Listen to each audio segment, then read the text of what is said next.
At 21 years of age, something very fundamental changes in the system. After that, the karmic influence is a much bigger influence. So it's a web of karma. You must have some kind of a solvent that you don't get stuck in it.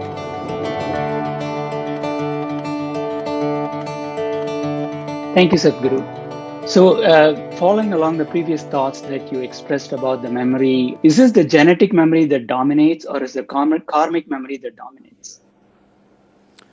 Because I seem like I have both inputs coming into me. I don't know which one is… Well, the genetic memory has a certain level of significance till you're 21 years of age. At 21 years of age, something very fundamental changes in the system, that the genetic memory becomes less dominant, it just starts playing minimal role.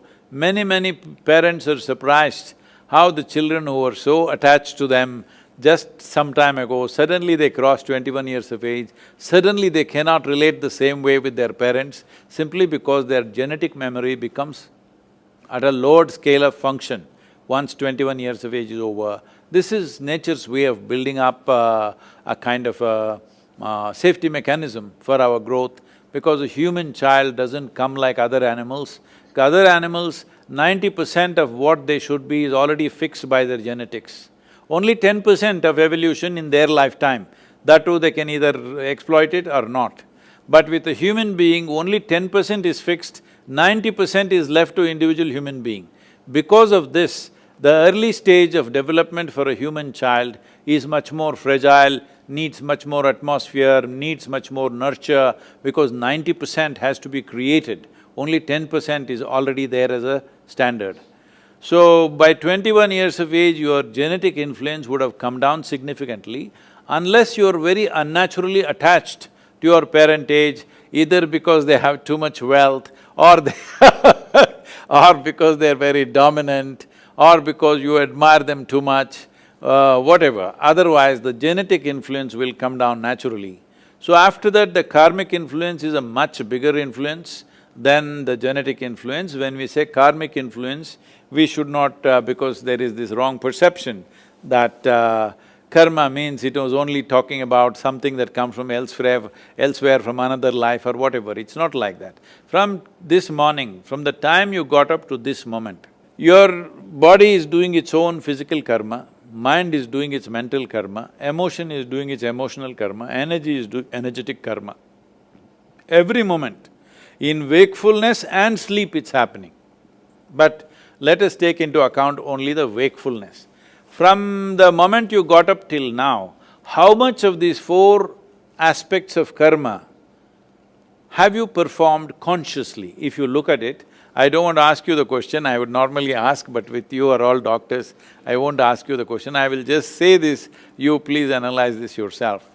Not even 1%, way below 1% is what you're conscious of. Everything else is happening unconsciously.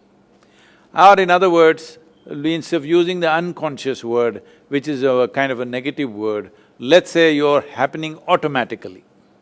You're happening automatically because of the karmic memory. You have so much memory that you don't have to really think. You don't have to think how to eat. See, when the first time as a child, eating was such a big thing, especially Indian food, it was falling all over you. But today, very efficiently you eat, but you don't think exactly how to hold the food, what to do, because this memory has been built up with your karma. Karma means action. These four dimensions of action are always building things up to make life easier for you, not to entangle you. So it's a web of karma that you create. But when you create a web, you must have a certain, you must have some kind of a solvent that you don't get stuck in it. Suppose you are a spider, you create a beautiful, spectacular web. It is for others to get stuck in it, some other insect. But if the spider itself gets entangled in it, that is a stupid spider. So that is what is happening to human beings. An elaborate system of memory is being created every moment. See, you may be sleeping, there are many experiments like this, I won't go into the detail. Even when you're sleeping, you're fast asleep, you don't know. I will speak in a language that you do not know 1 or 10 sentences. Actually, we can hypnotize you after many months or years. We can make you say those sentences in a language that you do not know, at a time… you perceived it at a time when you are fast asleep. It is possible to do that. So I am saying if you walk from this place to that place, there may be 25 different kinds of smells. You may not notice it consciously.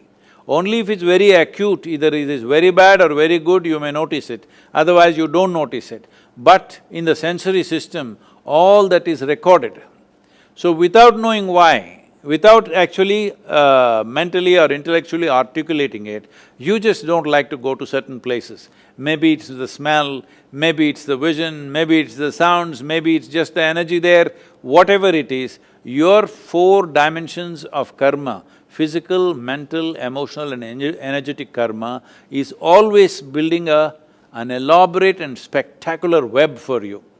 This web is not to trap you, this web is to make life automatic so that many things you don't have to think. Just like that you can do it because it's in your karmic memory. But unfortunately, because people are getting so identified with many things that they do, and they start choosing what is good and what is bad. The moment you say this is good, you will develop certain affinity for it. The moment you say this is bad, you will develop certain aversion for it. Both in affinity and aversion, you will get stuck. Now you built an elaborate web and you got stuck in your own web. This is the fate of karma for most people. Karma is the most dynamic way to exist. It simply literally means you are the maker of your life. For you to be the maker of your life, without your neurological system functioning to your commands, you will never be the maker of your life. You will always be an accidental life.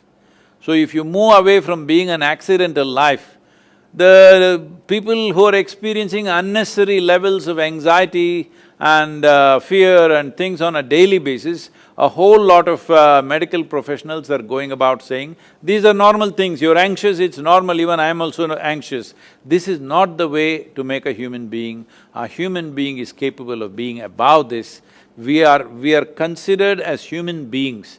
We did not use the word being for any other creature. We don't call an elephant being, a tiger being, an ant being or something like this. We only called humans as beings because you are capable of being. That means you are capable of conscious existence.